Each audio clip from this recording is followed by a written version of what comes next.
شهر رمضان الذي أنزل فيه القرآن هدى للناس وبينات من الهدى والفرقان.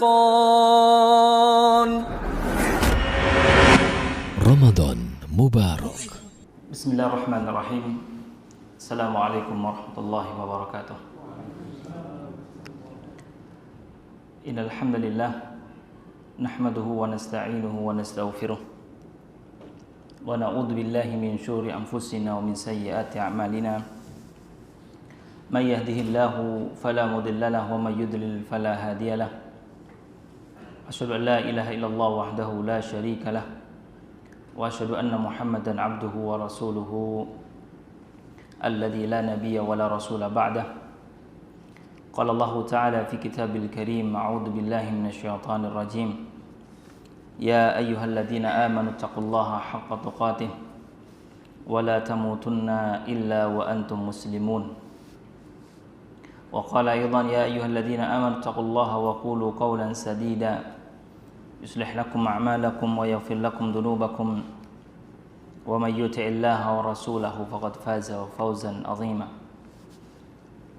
فإن أصدق الحديث كتاب الله فإن خير الهدي هدي محمد صلى الله عليه وسلم وشر الأمور محدثاتها فإن كل محدثة بدعة وكل بدعة ضلالة وكل ضلالة في النار. أما بعد.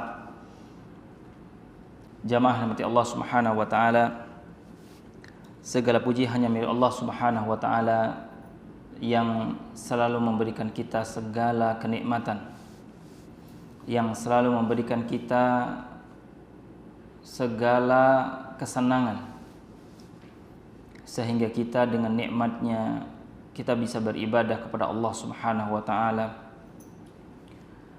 Karena dengan nikmatnya Allah Subhanahu wa taala masih memanjangkan umur kita sampai ketemu di Ramadan tahun ini.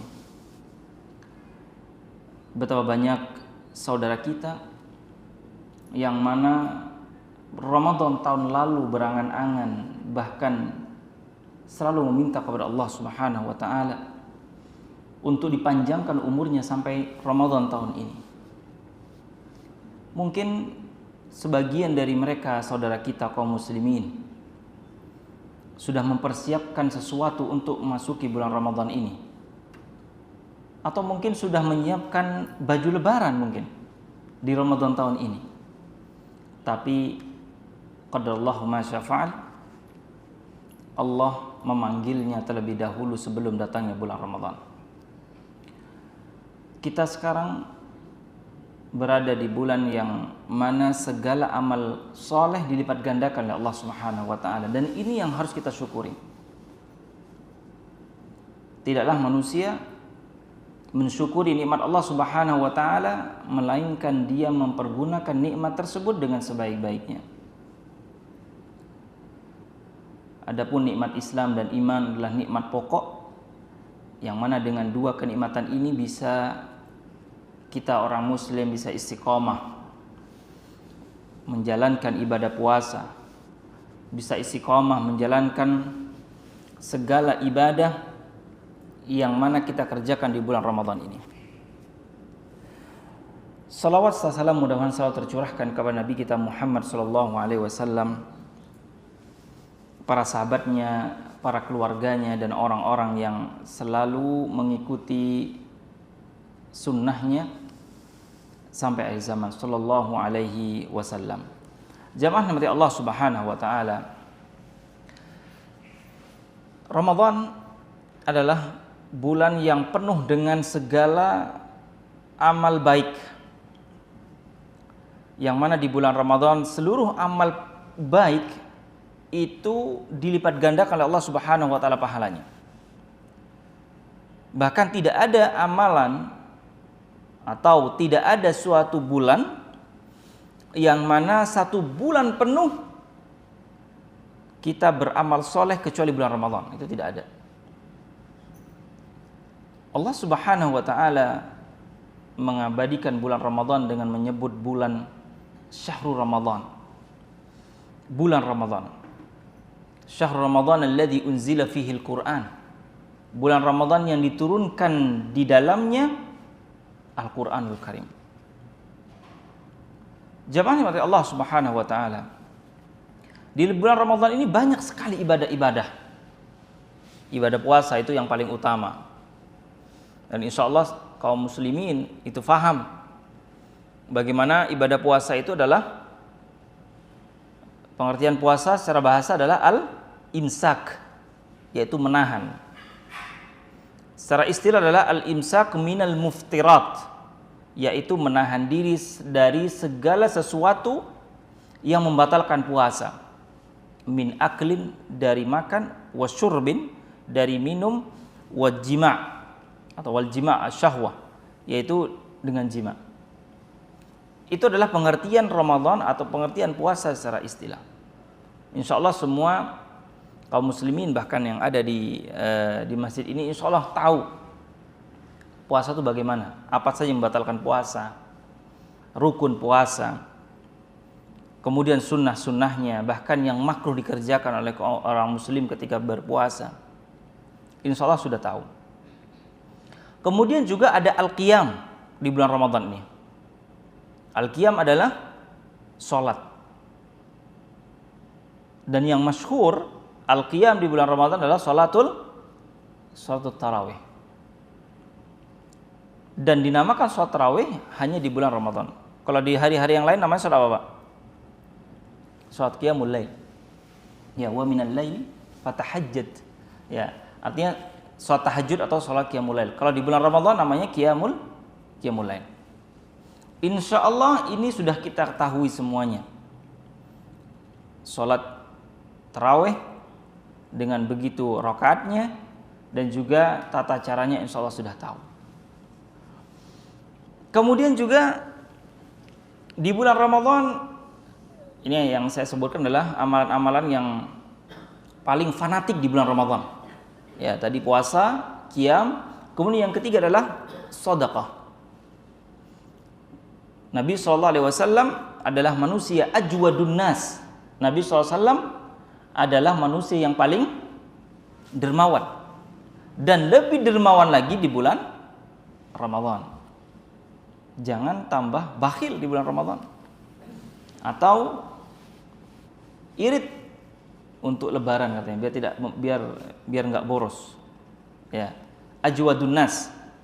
Maka kita disunnahkan bahkan dianjurkan untuk memperbanyak sedekah di bulan Ramadan.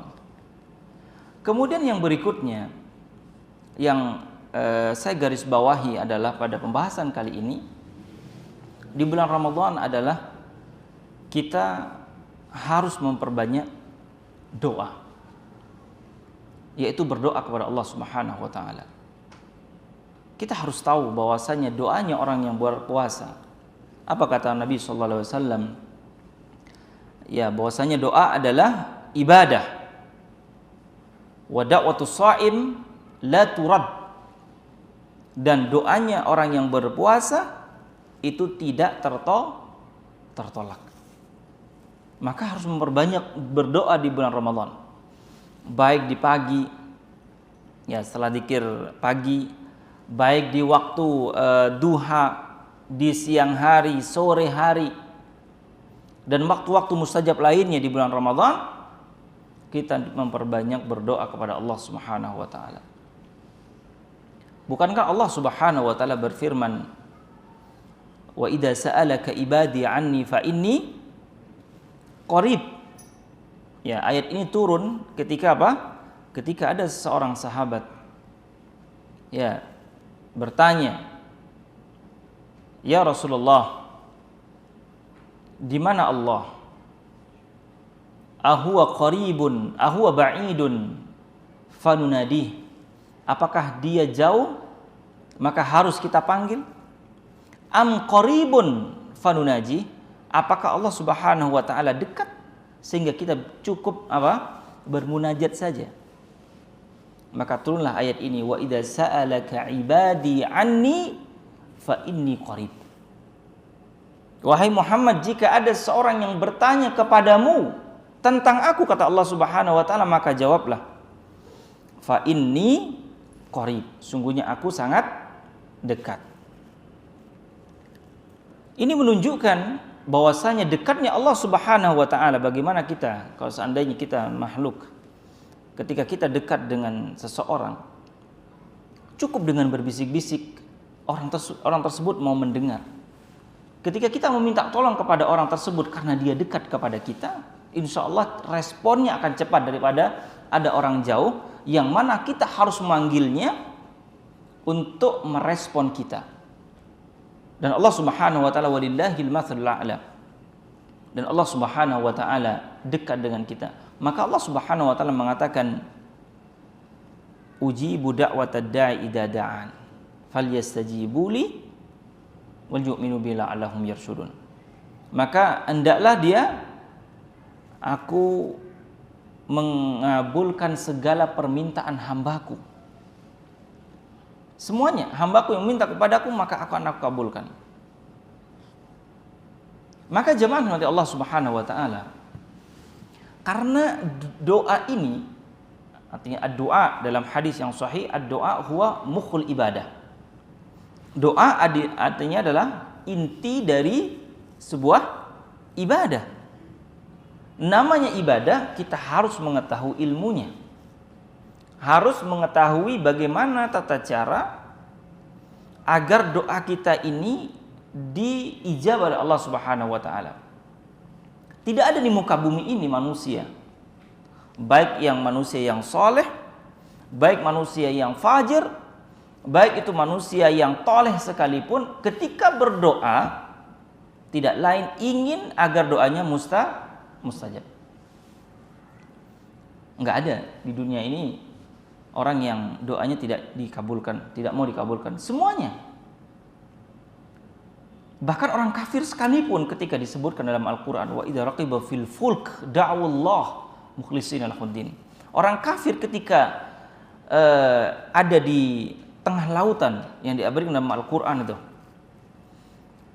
dia terkena badai ombak yang sangat besar yang ada di lautan. Maka apa? Mereka langsung berdoa kepada Allah Subhanahu wa taala. Da'awallahu mukhlishina lahuddin. Mereka langsung berdoa kepada Allah Subhanahu wa taala. Karena sejatinya mereka ini faham, mengerti bahwasanya Allah ketika kita berdoa pasti Allah Subhanahu wa taala akan mengabulkan doa kita. Maka karena doa ini menjadi ibadah, tentunya ada beberapa adab-adab atau cara ketika kita ingin berdoa. Kita ketika mau berbicara dengan orang besar seandainya ya, kita harus apa? Harus mempersiapkan segalanya, ya enggak? Bajunya harus baru, kemudian juga pakai minyak wangi, kemudian juga kata-katanya mungkin sudah ditata. Sebelum dia mau menghadap, dia ditata dulu kata-katanya nih, sekiranya pas, agar apa? Apa yang kita sampaikan mendapatkan feedback yang baik dari orang yang ingin kita temui. Walillahil matsalul a'la. Begitu juga dengan Allah Subhanahu wa taala. Tetapi hadirin yang dimati Allah Subhanahu wa taala, doa kita ini antara tiga, kata Nabi sallallahu alaihi wasallam. Kata Nabi sallallahu alaihi wasallam, hadis yang sahih dan itu juga hadis ada di Adabul Mufrad. Ma min muslimin yad'u laisa bi ismin wala bi qati'at rahim. Kata Nabi sallallahu alaihi wasallam, tidaklah seseorang muslim berdoa kepada Allah Subhanahu wa taala bukan doa tentang dosa. Maksudnya doa tentang dosa ini, mohon maaf, ya Allah, dia ini ahli main togel seandainya. Ya Allah, berdoa tahajud qiyamul lail agar togelnya keluar besok. Nah, itu enggak diterima oleh Allah Subhanahu wa taala. Itu kata Nabi SAW. Doa dengan dosa, perbuatan dosa tidak diterima oleh Allah Subhanahu wa taala. Itu sebagai contoh ya. Kemudian juga qati'atir rahim. Berdoa agar tujuannya adalah memutus tali silaturahim. Itu juga tidak tidak diterima oleh Allah Subhanahu wa taala. Sebagai contoh, ya Allah, semoga fulan dan fulan ini ada orang akrab, sangat akrab sekali. Kemudian ada orang hasad. Ya, orang hasad temannya yang hasud sama dia. Kemudian dia berdoa, ya Allah, semoga kedua orang itu dicerai-beraikan sama Allah Subhanahu wa taala. Itu tidak diterima. Yaitu saudara, ya, atau famili. Doanya untuk memutus tali silaturahim tidak diterima oleh Allah Subhanahu wa taala. Maka kata Nabi SAW, setiap doa seorang muslim selain dua tadi, Allah Subhanahu wa taala illa a'tahu, kecuali Allah Subhanahu wa taala memberikan 3 ijabah. 3 ijabah. Ini rumus kita ketika kita berdoa, Pak. Agar apa? Pertama, agar kita tidak tergesa-gesa. Maksudnya adalah tidak tergesa-gesa agar kita segera dikabulkan doa kita. Yang kedua, agar kita tidak suudzon sama Allah Subhanahu wa taala. Ini sudah setiap hari saya doa kok nggak diterima-terima nih. Kadang kan seperti itu, Pak, ya. Manusia ini kadang sudah lama sekali berdoa, hampir setiap hari mungkin. Setiap Ramadan, setiap Qiyamul Lail selalu berdoa. Tapi nampaknya nggak diterima oleh Allah Subhanahu wa taala, belum diterima. Maka kata Nabi SAW, kecuali Allah Subhanahu wa taala memberikan 3 ijabah. Yang mana 3 ijabah ini yang tahu hanya Allah Subhanahu wa taala, dan hikmahnya kembali kepada Allah Subhanahu wa taala, karena Allah Subhanahu wa taala yang tahu terhadap doa tersebut. Yang pertama, imma ayyu'ajjila lahu da'wata. Yang pertama, Allah Subhanahu wa taala langsung mengijabahkan doa tersebut. Ya Allah, semoga besok daganganku laris seandainya. Langsung besok tokonya diserbu orang.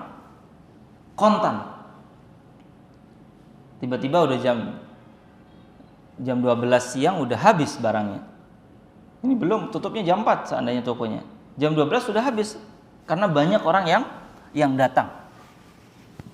Karena doa tersebut. Artinya langsung kontan Allah Subhanahu wa taala memberikan ijabah secara langsung. Itu yang pertama. Yang kedua adalah wa imma ayyudakhiraha lahu fil akhirah.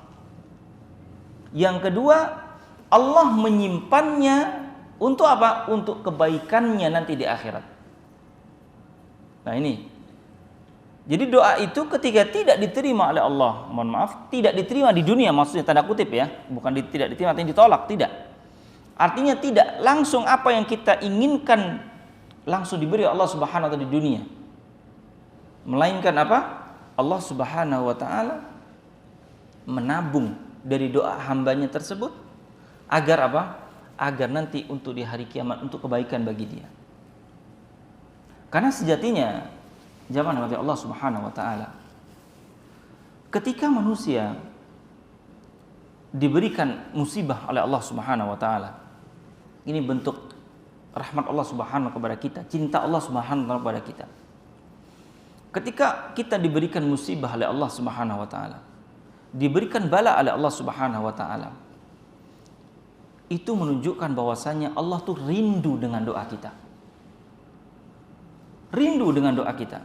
Karena dengan musibah tersebut orang itu langsung ingat kepada Tuhannya. Itu yang pertama. Kemudian yang kedua, kenapa Allah Subhanahu wa taala, termasuk hikmahnya yang dijelaskan oleh para ulama, kenapa Allah Subhanahu wa taala tidak langsung memberikan di dunia apa yang dia minta di dunia, Allah Subhanahu wa taala memberikan di dunia? Yang pertama ya tadi, karena dia kebaikan tersebut, doa tersebut diakhirkan oleh Allah Subhanahu wa taala nanti untuk mengangkat derajatnya di akhirat. Yang kedua, karena rindunya Allah Subhanahu wa taala terhadap munajat dia setiap hari. Karena orang muslim itu, Pak, ketika doanya itu tidak diterima, dia menganggap tidak diterima, dia terus berdoa. Karena nanti ada di adabnya. Artinya tidak putus asa, terus berdoa kepada Allah, terus berdoa kepada Allah. Karena bisa jadi ketika doa kita belum diterima oleh Allah Subhanahu wa taala, Allah Subhanahu wa taala ingin hamba tersebut agar selalu berdoa kepada Allah Subhanahu wa taala. Itu yang kedua, Pak. Artinya yang pertama tadi Allah langsung segerakan doanya diijabah, dan ini kadang yang kita inginkan, kadang doanya langsung diterima atau diijabah sama Allah Subhanahu wa taala. Yang kedua, Allah Subhanahu wa taala akhirkan di akhirat. Kemudian yang ketiga yang kadang kita tidak sadari. Yang ketiga kata Nabi sallam, wa imma ayyudfa'a anhu minas su'i mithlaha. Yang ketiga, dari doanya tersebut Allah jauhkan mara bahaya dari dia. Dari doanya tadi. Ini yang kadang kita tidak rasakan. Karena doa kita tidak diijabah, tidak diterima oleh Allah Subhanahu wa taala, menganggap Allah tidak menerima doa kita. Tidak. Kadang Allah Subhanahu wa taala belum menerima doanya karena ini tujuannya. Ketika mendapatkan musibah orang tersebut, seandainya mohon maaf tempat sekitar kebakaran seandainya. Subhanallah, rumah dia tidak kebakar. Atau tempat dia samping kanan, samping kiri kemalingan. Qadarullah, rumahnya tidak dimasuki maling. Atau juga Allah Subhanahu wa taala yang seharusnya dia jatuh dari sepeda motor, wa na'udzubillah, tapi karena doanya yang dia sering berdoa kepada Allah Subhanahu wa taala, Allah Subhanahu wa taala selamatkan dia dari kecelakaan seandainya. Yang kadang kita dapati seperti ini bisa jadi dari doa dia. Doa-doa dia sebelumnya yang belum Allah ijabahi dengan apa? Dengan melindungi dia dari bahaya dan musibah. Kemudian kata sahabat, ya Rasulullah, idan nukthir. Ya Rasulullah, berarti kalau seperti itu kita memperbanyak berdoa. Kata Nabi SAW, Allahu akbar. Ya, maka berbanyaklah berdoa. Ini adalah beberapa kutipan fadilah tentang berdoa. Adapun karena berdoa ini adalah termasuk ibadah yang sangat agung. Ya, sangat agung, dan ini senjatanya orang muslim, Pak. Yaitu berdoa. Senjatanya orang muslim adalah berdoa kepada Allah Subhanahu wa taala. Maka ketika seorang muslim sudah berdoa, itu hati-hati. Makanya para salafus saleh ketika ada temannya berdoa, dia hati-hati, Pak. Hati-hatinya kenapa? Jangan-jangan dia mengadukan aku kepada Allah Subhanahu wa taala. Karena doa itu pasti diijabah oleh Allah Subhanahu wa taala. Maka kalau ada teman, ada saudara mengangkat tangannya, salafus saleh itu khawatir, takut dirinya disebut namanya di doanya, tetapi karena apa? Karena dia mengadukan kepada Allah Subhanahu wa taala. Itu hati-hati. Karena doa adalah senjatanya orang muslim. Baik. Mempersingkat waktu, ada beberapa adab dalam berdoa yang wajib kita ketahui. Yang pertama adalah ketika hendak ingin berdoa kepada Allah Subhanahu wa taala, kita harus mencari dan memanfaatkan waktu mustajab. Ada apa saja waktu mustajab? Yang Bapak-bapak tahu. Waktu apa saja yang mustajab? Ya, antara adzan dan iqamah. Ya, da'watu bainal adzan wal iqamah la turad, kata Nabi. Bahwasanya doa antara adzan dan iqamah tidak ditolak. Itu hadis Bukhari. Kemudian apa lagi? Musafir. Ya. Ini juga musafir. Ketika safar jangan sibuk malah bikin status gitu. Ini kadang apalagi anak muda itu safar sibuknya bikin status sana sini, Instagram, Facebook, WA dan sebagainya. Maka apa? Memperbanyak doa. Orang salafus saleh itu ketika ada temannya mau safar jauh, bukan oleh-oleh, Pak, yang diminta, Pak. Apa yang diminta? Doakan saya di perjalanan. Karena doanya musafir adalah mustajab. Maka memperbanyak doa ketika di perjalanan. Doa apa saja. Apa? Tentang dunia, tentang akhirat, semuanya diminta ketika dia safar. Maka ketika ada saudara atau ada teman yang lagi mau safar, maka titipkan telepon. Ana lagi mau safar nih, besok ana mau jalan dari Surabaya seandainya ke Jakarta. Oh ya, ana nitip doain ana di jalan. Jangan malah bawain nasi pecel. Malah oleh-olehnya kadang yang diminta. Ya, doanya. Karena doa dia ketika safar itu mustajab. Doa apapun. Ya makanya ketika safar itu ada adab-adabnya juga ya. Dia harus berwudu, kemudian juga dia banyak bertasbih kepada Allah Subhanahu wa taala. Ketika dia naik, apa doanya? Apa kalau naik subhanallah. Kalau pesawat lagi take off ya, itu doanya adalah subhanallah. Kemudian kalau kendaraan turun, Allahu Akbar. Itu ada doanya masing-masing. Intinya manusia itu dalam hidup ini isinya doa kepada Allah Subhanahu wa taala. Itu. Kemudian apa lagi? Puasa. Ya, tadi sudah disebutkan dalilnya bahwasanya puasa doanya orang yang berpuasa atau di bulan Ramadan tersebut tidak ditolak juga doanya. Maka memperbanyak sekarang seperti kita sekarang nih, memperbanyak berdoa kepada Allah Subhanahu wa taala. Kemudian apa lagi? Turun hujan. Ya betul, turun hujan. Itu adalah perkataannya Ibnu Mas'ud radhiyallahu taala anhu ketika turun hujan. Yang pertama adalah membaca doa apa? Ketika turun hujan. Allahumma sayyiban nafi'a. Jangan malah hujan mana rek. Jangan malah seperti itu ya. Itu namanya dalam ilmu akidah itu bisa bahaya. Allahumma sayyiban nafi'ah. Ya Allah, mudah-mudahan hujan ini adalah hujan yang membawa berkah dan manfaat. Ya. Kemudian ketika hujan kita disunnahkan memperbanyak doa. Apakah angkat tangan apakah tidak nanti kita akan bahas di berikutnya. Ada adab-adabnya. Yaitu ketika gerimis atau hujan kita memperbanyak doa kepada Allah Subhanahu wa taala. Baik, kita singkat saja. Apalagi? Orang yang terzalimi. Betul. Kata Nabi sallallahu alaihi wasallam, "Thalathu da'awatin." Ada 3 doa yang tidak tertolak oleh Allah Subhanahu wa taala. Yang pertama artinya untuk diijabah itu lebih besar gitu loh. Menjadi prioritas pertama. Yang pertama adalah da'watul walid liwaladihi. Yaitu doanya siapa? Orang tua kepada anaknya. Kemudian yang kedua adalah da'watus shaim. Yaitu doanya orang yang berpuasa.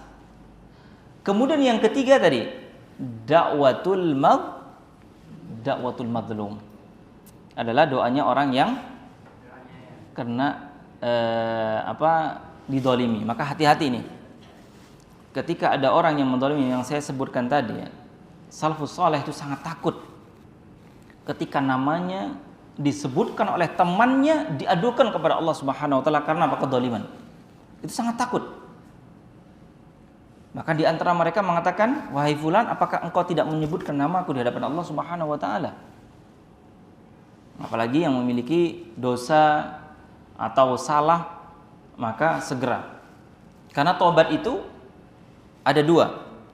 Tobat yang berurusan dengan Allah Subhanahu wa taala maka cukup taubatan nasuha cukup.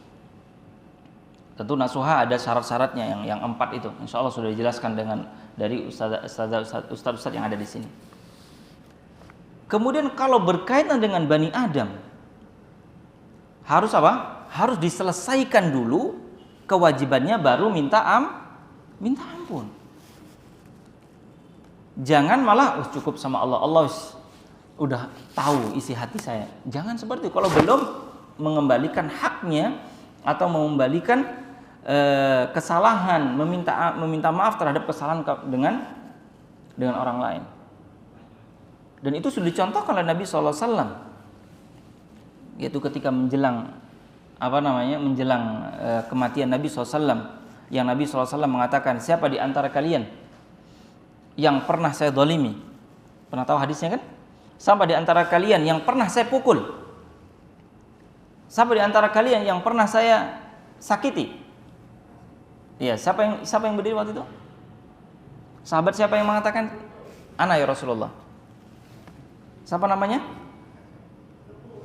Iya? Ada sahabat. Ya, kemudian yang mengatakan saya Rasulullah. Namanya Ukasah bin Muhsin. Dia mengatakan, saya Rasulullah. Dulu engkau memukul saya. Kemudian para sahabat pada geram sama dia. Apakah Nabi SAW marah? Tidak. Itu akhlak Nabi SAW. Ketika ada orang yang ingin minta kisos, minta pertanggungjawaban, Nabi SAW tidak marah. Kif anta ya Umar? Diam dulu engkau hai Umar.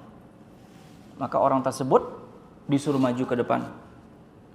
Tidak hanya situ saja, orang tersebut sudah maju lalu mengatakan apa orang tersebut? Ukasah bin Muhsin. Ya Rasulullah, dulu engkau mukul saya itu ketika perang, saya lagi keadaan dalam tidak pakai baju. Coba bayangkan.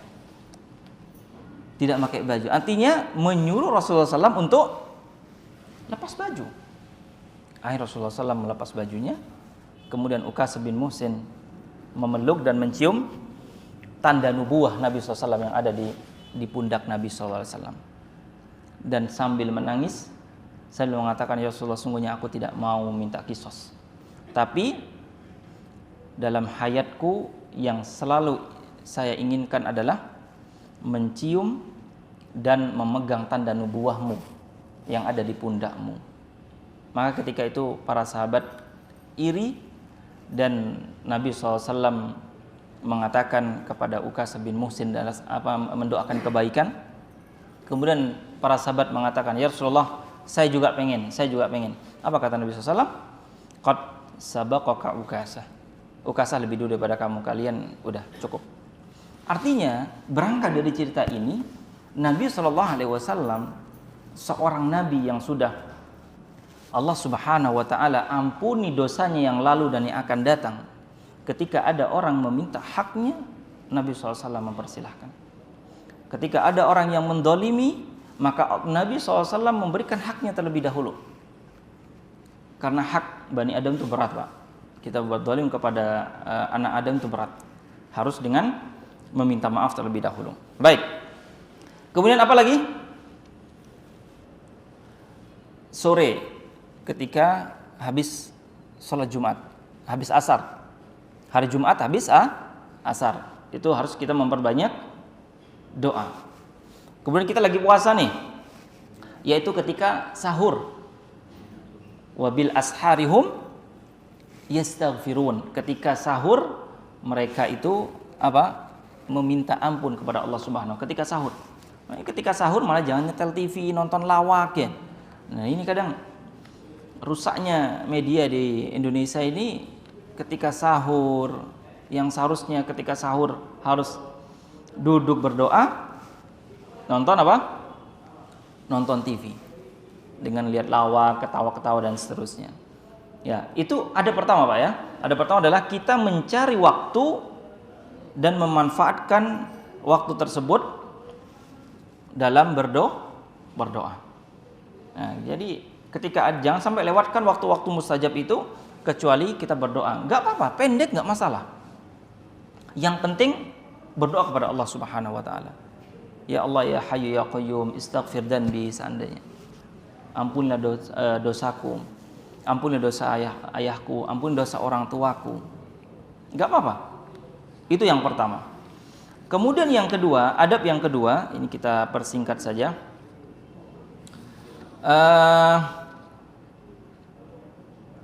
Ketika sujud juga kita sunnah untuk berdoa. Ketika sujud, ya, karena ketika sujud adalah kedudukan seorang hamba dengan Tuhannya, yaitu ketika sujud. Maka memperbanyak berdoa. Sekarang pertanyaannya, boleh nggak berdoa pakai bahasa Indonesia ketika sujud? Boleh apa tidak? Dalam hati. Gimana? Boleh nggak kita berdoa, melafadzkan doa dalam sujud dalam bahasa Indonesia, bahasa daerah, bahasa Jawa, boleh? Ulama ada dua pendapat. Ketika sholat fardu, dan ini dikuatkan oleh beberapa para ulama ya, ketika sholat fardu maka harus menggunakan bahasa Arab. Tapi ini semua udah paham bahasa Arab semua kan? Udah ngerti bahasa Arab semua ini. Pakai bahasa Arab. Kalau sholat fardu. Tapi kalau sholat sunnah diperbolehkan pakai bahasa daerah. Boleh. Tapi setelah dia subhan rabbiyal a'la dan seterusnya sudah selesai itu ya. Itu diperbolehkan. Tetapi kalau sholat fardu menggunakan bahasa Arab. Tetapi kaum muslimin artinya salah kaprah. Kadang menghususkan doa itu di sujud terakhir, betul apa tidak? Itu kebanyakan. Padahal Allah Subhanahu wa taala dengan lisan nabinya memberikan waktu tersebut di setiap sujud. Bukan hanya sujud terakhir saja. Maka di setiap sujud itu diperbanyak berdoa. Sujud pertama, rakaat pertama, enggak apa-apa diselipkan. Rakaat pertama minta ampun kepada Allah Subhanahu wa taala. Sujud pertama. Sujud kedua minta dimudahkan rizkinya. Sujud berikutnya semoga ilmunya bermanfaat dan seterusnya. Ya, kadang salah kaprah kaum muslimin hanya menghususkan, artinya agak lama doanya di sujud terakhir. Yang mana seharusnya itu jangan. Jadi setiap sujud itu dia berdoa.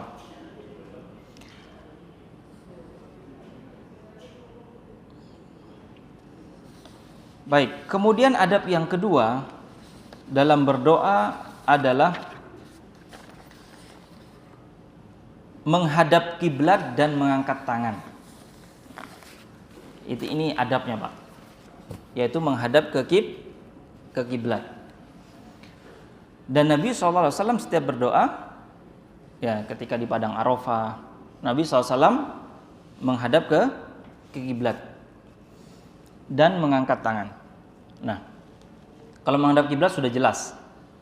Kita sholat sudah menghadap kiblat dan ibadah-ibadah yang lain seperti sholat sunnah juga menghadap kiblat. Cuma masalahnya ini adalah mengangkat tangan. Apakah setiap kita berdoa harus mengangkat tangan? Ini dalam ilmu fikih ya.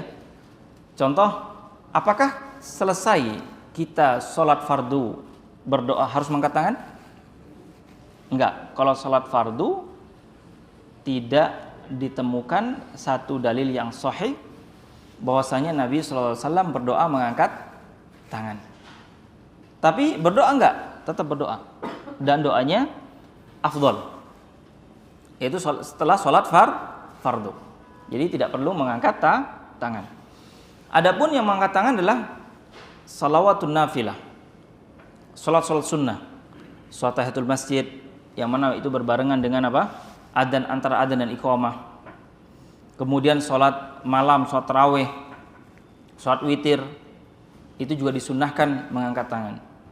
Kemudian juga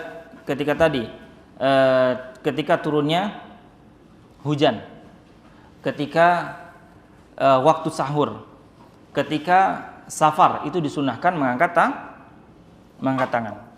Kemudian berdoa ketika mengantar jenazah, sunnahnya mengangkat tangan apakah tidak? Kita mengantar jenazah ke kuburan, kemudian kita berdoa kan?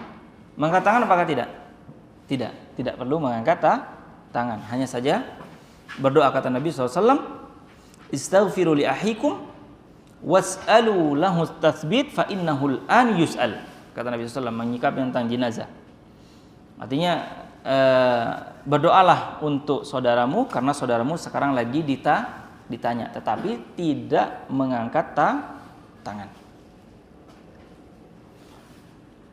Kemudian juga doa antara dua khutbah Jumat. Nah, antara dua khutbah ini kan doanya mustajab juga tuh. Antara dua khutbah. hanya sekitar berapa? Hanya bacaan Al-Ikhlas. Kalau mazhab Syafi'i antara khutbah pertama sama khutbah kedua jaraknya itu ya, membaca surat Al-Ikhlas. Tidak cepat banget atau tidak terlalu lama.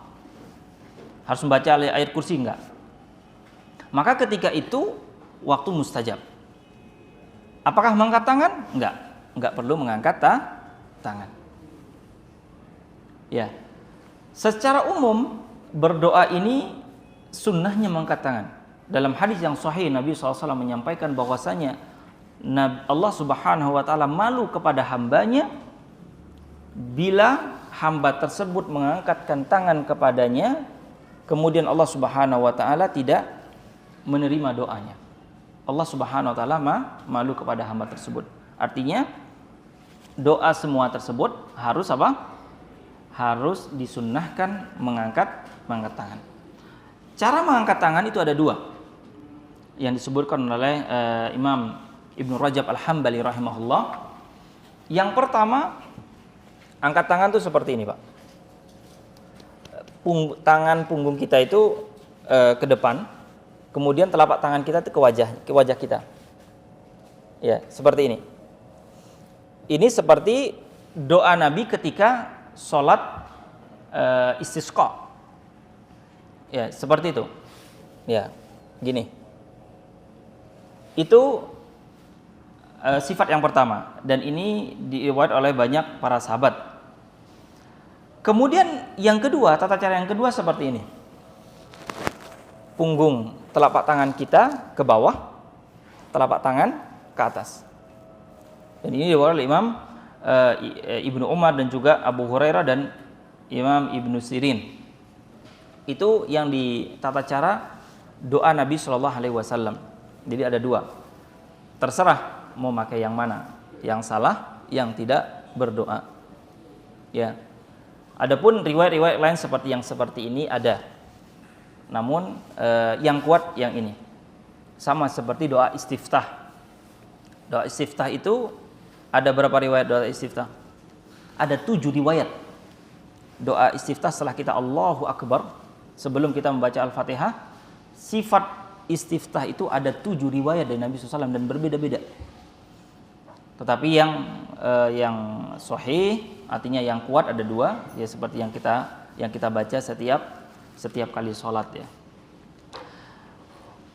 Ya, itu adab yang kedua. Artinya kita menghadap ke kiblat dalam berdoa, kemudian mengangkat tangan. Tapi mengangkat tangan tadi harus sesuai dengan ketentuan-ketentuan yang sudah saya sampaikan tadi. Boleh nggak kita berdoa melihat ke atas? Nggak boleh. Ya, makruh hukumnya. Sama seperti kita sholat melihat ke atas, melihat ke atas.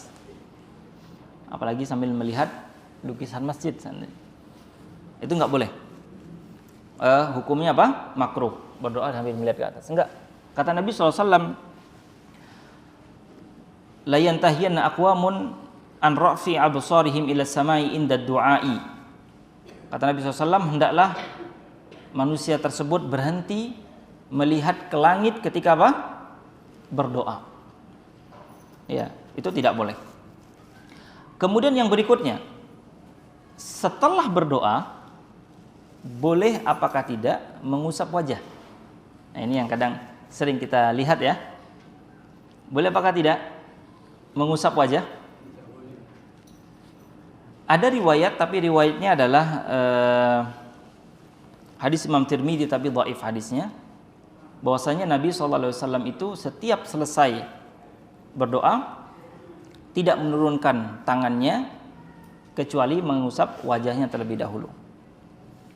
Dan ini diyakini sebagian madhab Syafi'i. Ya, sebagian madhab Syafi'i bahwasanya ini adalah hukumnya sunnah, tetapi hadisnya adalah dhaif. Kata Imam Al-Hakim dalam Mustadrak bahwasanya hadisnya adalah dhaif. Mengusap wajah. Sama seperti kita tidak boleh mengusap wajah ketika sholat. Ya, ketika sholat mengusap dahi itu ada hadisnya, kita makruh hukumnya mengusap wajah. Itu. Kemudian adab yang ketiga, ketika kita berdoa harus dengan suara lirih dan tidak keras. Jangan kencang-kencang. Ya, tadi di mukadimah sudah saya sampaikan, ayat turun wa idza sa'alaka ibadi anni fa inni qarib. Karena apa? Karena Allah itu dekat.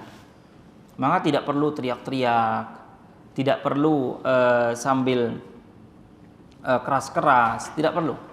Cukup antara dia dan Allah Subhanahu wa taala yang mendengar, kecuali memang ada makmum yang mengamini seperti doa kunut atau doa-doa yang lain.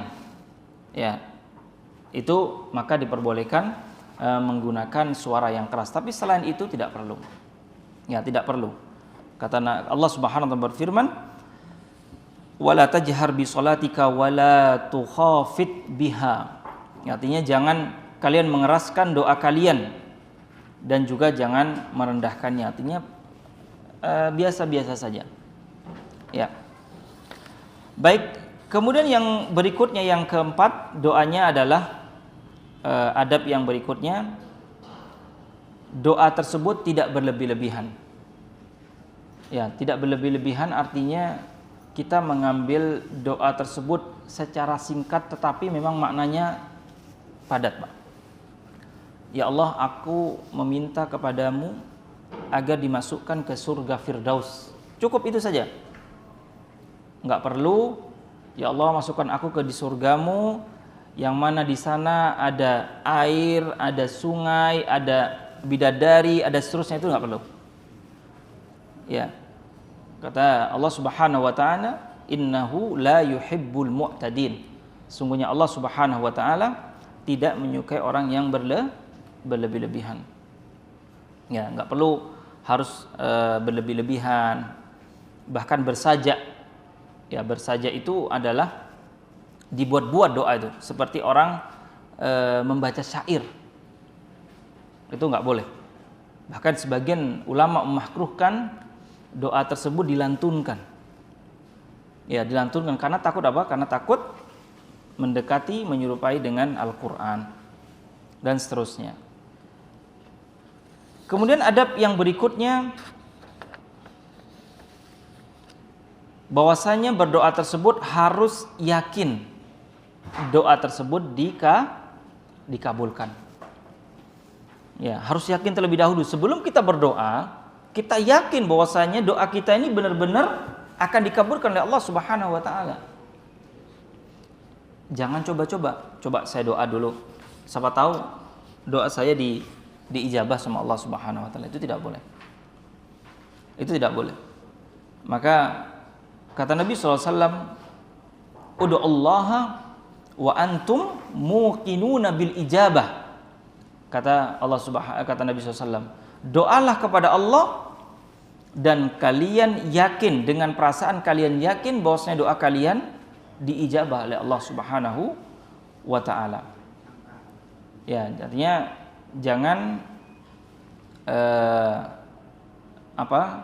doa sekali sudah kelihatan menurut dia tidak dikabul, udah enggak doa lagi. Itu tidak boleh. Ya, tidak boleh. Maka kata para sahabat, orang yang seperti itu adalah kata Ibnu Mas'ud itu ketika berdoa itu selalu 3 kali dalam berdoa. Minta sesuatu tapi diulang-ulang terus. Ya Allah ampunilah aku, ya Allah ampunilah aku, Allahumma firli dunubi, Allahumma firli dunubi, diampuni terus. Diulang-ulangi terus. Itu juga termasuk adab. Mengulang-ulang doa itu juga termasuk adab. Karena adab juga berdoa namanya al-ilhah. Al-ilhah itu merengek-rengek kepada Allah Subhanahu wa taala. Apalagi sampai meneteskan air mata. Itu juga sunnah hukumnya, kita berdoa itu sambil menangis. Ya, sambil menangis itu hukumnya sunnah.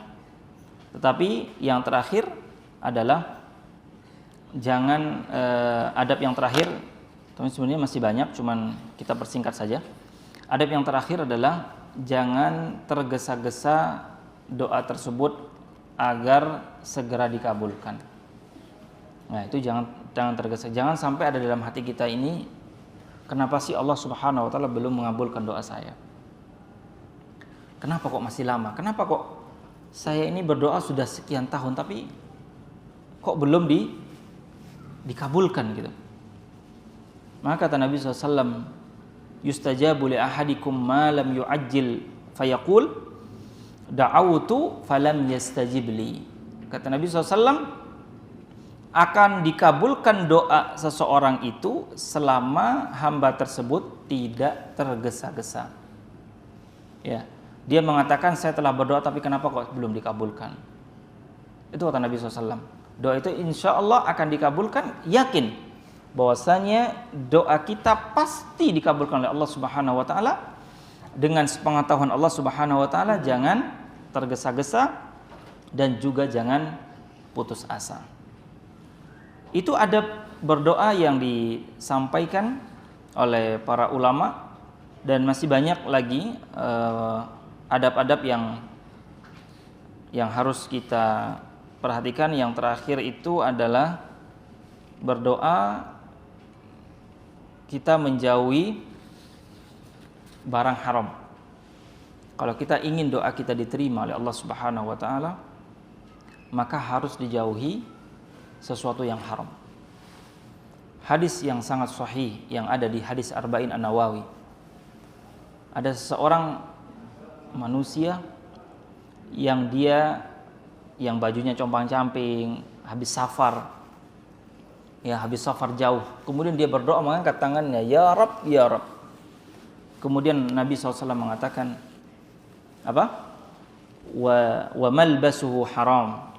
Sungguhnya bajunya adalah haram, makannya haram, kemudian gizi yang dia makan adalah haram. Fa anna yustajabu lahu, kata Nabi SAW. Lalu bagaimana mungkin doanya diterima kalau seandainya barang yang dia makan adalah hal yang haram? Itu yang terakhir adab kita berdoa kepada Allah Subhanahu wa taala, itu secara singkat saja. Baik, sampai di sini ada pertanyaan terkait tentang adab berdoa atau terkait hukum-hukum berdoa. Ada pertanyaan dari jamaah sekalian? Tafadhal.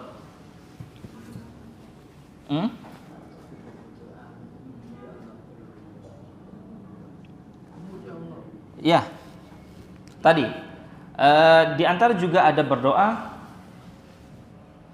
Pertama adalah memuji Allah Subhanahu wa taala. Naam, ahsant. Mengingatkan, yang pertama adalah memuji Allah Subhanahu wa taala. Jangan langsung berdoa. Banyaklah memuji Allah Subhanahu wa taala. Seandainya, Pak, yang kita minta seandainya 2, tapi pujian kita ini 10 gitu.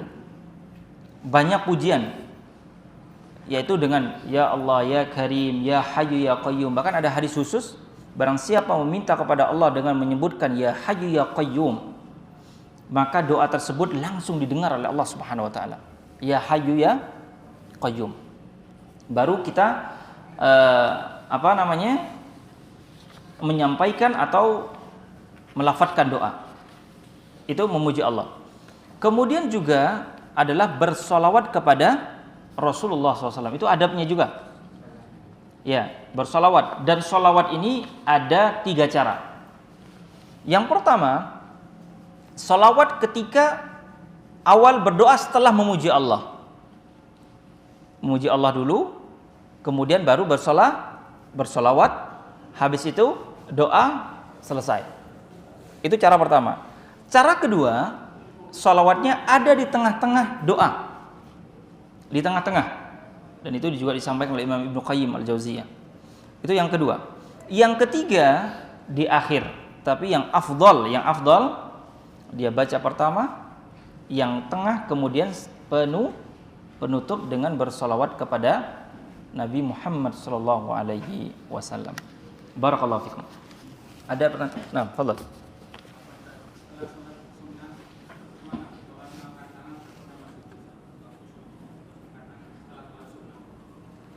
Salat afdal mana?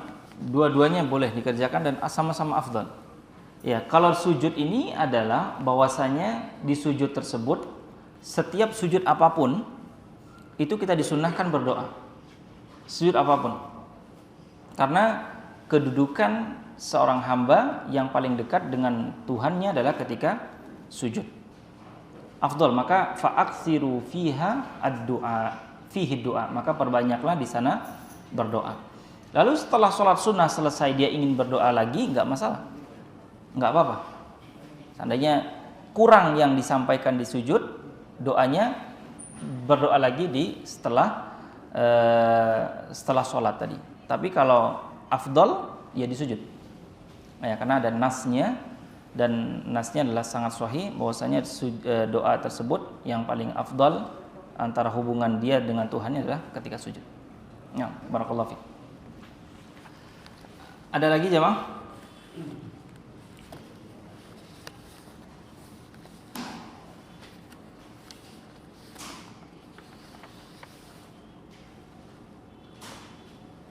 Nah, sebentar. Nah.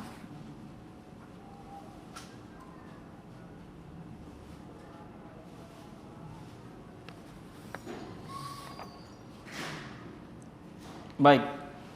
Ada tambahan tentang berdoa itu hindari mendoakan keburukan. Nah, ini terutama mohon maaf yaitu kepada anak-anak. Ya, anak kita emosi seandainya, maka hindari dengan doa keburukan. Allah Subhanahu wa taala berfirman, "Wa yad'ul insanu bisyarri du'aahu bil khairi wa kana al insanu ajula," kata Allah Subhanahu wa taala. Manusia berdoa untuk kejahatan sebagaimana dia berdoa untuk kebaikan. Ya. Kemudian ditafsirkan oleh Nabi SAW dalam hadis yang sahih, hadis Imam Abu Dawud. Kata Nabi SAW, "La tad'u ala anfusikum wa la tad'u ala auladikum wa la tad'u ala khadimikum wa la tad'u ala amwalikum la tuwafiqu minallahi sa'atan yas'alu fiha ata'an fayastajabu lakum." Kata Nabi SAW, janganlah kalian berdoa keburukan atas diri kalian. Wah, lebih baik saya mati deh daripada saya harus seperti ini. Wah, lebih baik saya kayak gini deh. Artinya seperti itu tidak boleh, Pak. Lebih baik seandainya orang sakit nih, kadang ada sekali saya pernah ditanya itu bagaimana ketika ada seorang sakit, mohon maaf seandainya sakit perut, dia tidak kuat sakit perut, dia mengatakan, "Ya Allah, daripada saya sakit perut lebih baik saya sakit kepala." Nah, itu tidak boleh. Ya, itu namanya berdoa keburukan terhadap diri sendiri. Kata Nabi, janganlah kalian berdoa keburukan dari diri kalian. Fala tad'u ala auladikum, keburukan untuk anak-anak kalian.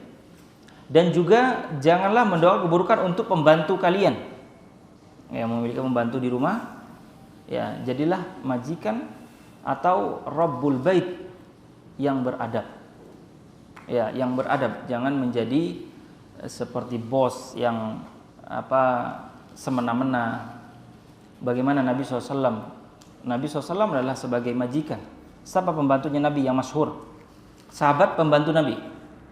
Siapa? Anas bin Malik radhiyallahu taala anhu. Ya, Anas bin Malik adalah termasuk khadam Nabi SAW. Apa kata Anas bin Malik? Selama aku menjadi pembantu Nabi, saya belum pernah mendengar dari Nabi ucapan tidak. Tidak pernah dimarahi, tidak pernah dimaki, tidak pernah suara kencang. Itu kata Anas bin Malik radhiyallahu taala anhu. Sampai hatta tawaffahullah, sampai Nabi Muhammad sallallahu alaihi wasallam meninggal dunia. Itu. Artinya janganlah berdoa keburukan terhadap pembantu kalian, dan juga janganlah berdoa keburukan untuk harta kalian. Ya, bisa jadi kata Nabi SAW, seorang hamba berdoa kepada Allah bertepatan dengan waktu mustajab, pasti Allah kabulkan. Ya, terutama adalah seorang ayah atau seorang ibu ketika anaknya lagi nakal, ya mohon maaf, harus benar-benar menahan diri dari namanya berdoa kepada Allah. Jangan sampai keluar dari ucapan orang tua hal yang buruk kepada anak. Bahlul seandainya. Nah ini paling jamaah nih sering kayak gini.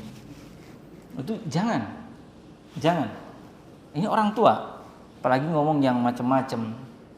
Memang nggak adab seandainya. Itu nggak boleh. Ya artinya seperti itu tuh dijauhin. Jangan sampai kata Nabi SAW bertepatan dengan waktu mustajab Allah kabulkan dan seterusnya.